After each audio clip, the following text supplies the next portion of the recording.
Écoutez, je vous montre un peu les conditions de mer que j'ai eues depuis hier. C'est, vous voyez, les voiles sont toutes calmes, sont bien placées. Il y a des vagues, mais c'est des belles grandes vagues de houle, pas trop grandes, environ 8 à 10 nœuds de vent dans ce coin-là, en bas de 10 certainement, avec le lever du soleil ce matin. Donc c'est la journée 2 de mon passage du Pacifique cette année. Le bateau se comporte à merveille. J'ai de l'énergie en masse à bord. J'ai laissé, vous allez voir mon antenne Starlink dans un instant. Donc le Starlink a fonctionné toute la nuit. Puis j'ai de la batterie en masse pour faire fonctionner tout mon système. Il n'y a pas de problème.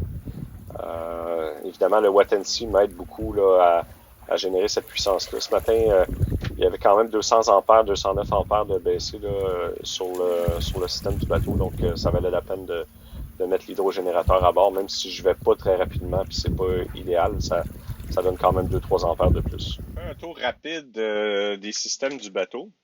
Fait qu'en ce moment, ce qu'on regarde, c'est mon écran là, Victron Connect. Donc ça, c'est une application Bluetooth qui est sur mon laptop en ce moment, qui se connecte Bluetooth sur mon gestionnaire là, mon système de monitoring de batterie.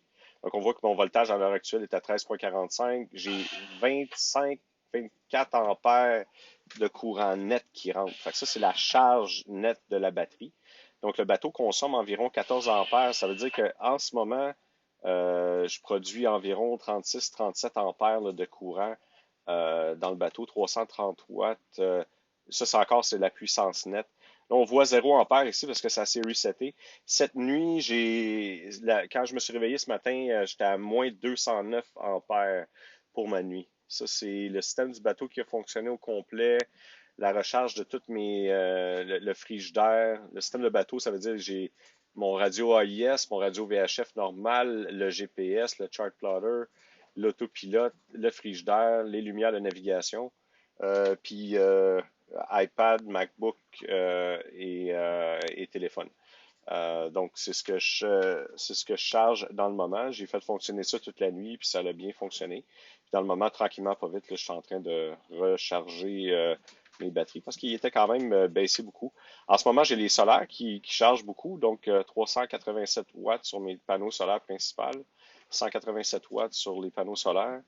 Il faudrait que je fasse le calcul pour vous dire parce que mon hydrogénérateur Wattensea que vous avez vu là, dans la vidéo fonctionne aussi. Donc, c'est le bilan électrique du bateau. Fait que je vous amène sur Prediquin. Je peux pas. J'ai accès au site web. Vous voyez, c'est mon browser de laptop. Là. Donc, j'ai accès au site web Prediquin normal, pas la version application offshore. Je suis directement sur un browser Chrome là-dessus. Puis ça me permet de voir là, mes prévisions de vent. Donc, vous voyez, là, on parle de vent de 5 à 10 nœuds dans le courant. Moi, je suis environ dans ce coin-là. Donc, j'ai 8 nœuds de prévision. C'est pas mal le vent que j'ai. Il est un peu contre moi. Dans le moment, je me déplace comme ça pour aller vers l'ouest. Si vous regardez ce que ça va faire comme changement, il va forcer un peu dans le courant de la journée. Fait que là, c'est pour ça que je m'en vais le plus possible à l'ouest pour être capable d'abattre puis d'ouvrir mon angle un peu quand les vents vont forcer. Mais à l'inverse, là, quand les vents sont plus légers, là, je pointe un peu plus parce que je veux pas m'en aller directement vers le sud tout de suite. Puis je vais vous montrer pourquoi. Je vais downloader un routage météo. Je suis désolé, mon VHF parle, là.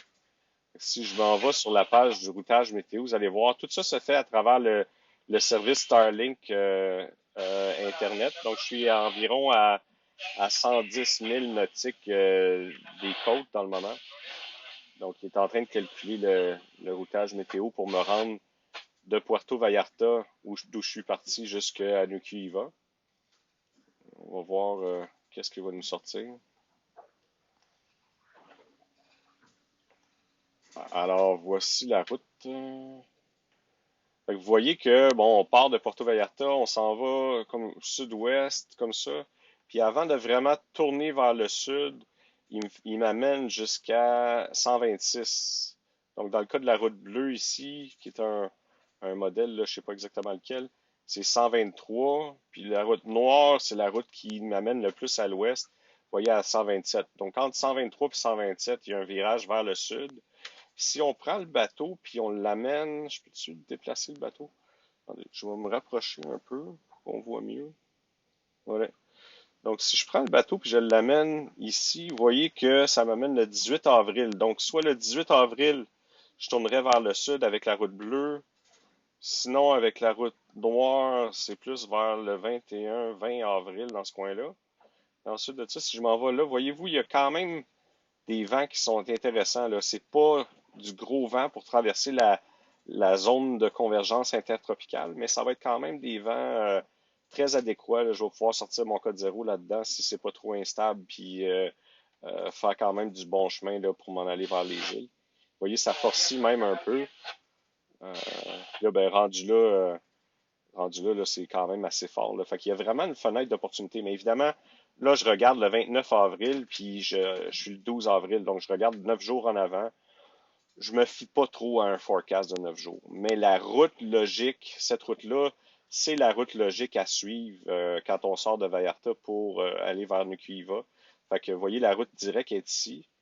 Elle a mais sauf que c'est ça. Là, si on prend la route directe, on se ramasse trop dans cette zone-là où il n'y a pas beaucoup de vent avec le fameux Tehuantepec qui est là. Euh, donc, c'est préférable de suivre une route un peu plus ouest en sortant du Mexique pour se ramasser plus dans les Élysées, puis ensuite de ça pouvoir profiter des Élysées jusqu'aux Marquises.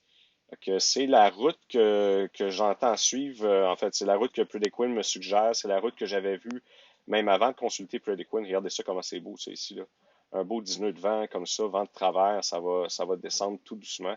Et maintenant, j'ai pas la prévision courant, j'ai pas pris j'ai le mode standard de Prediquin. Avec le mode professionnel, je pourrais avoir la prévision de courant qui pourrait être utile à avoir. J'ai choisi de pas le prendre, là. Euh, donc, en gros, c'est ce que je regarde de faire. Ça va être la route pour les prochains jours. Je vais essayer de vous donner un update là-dessus par jour. Donc, c'est ça. Jusqu'à date, ça peut pas être mieux que ça. J'espère que la mer va rester comme ça. Vous voyez la mer en arrière de moi. Le bateau est stable. Je fais environ 4,9, 5,2 nœuds dans le moment. Le vent va forcir dans les prochains jours, puis il va en donner plus. Donc, de ce côté-là, pas de problème. Ça va être un beau passage. J'espère juste que ça va rester comme ça, puis que l'autopilote va réussir à durer jusqu'aux Marquises.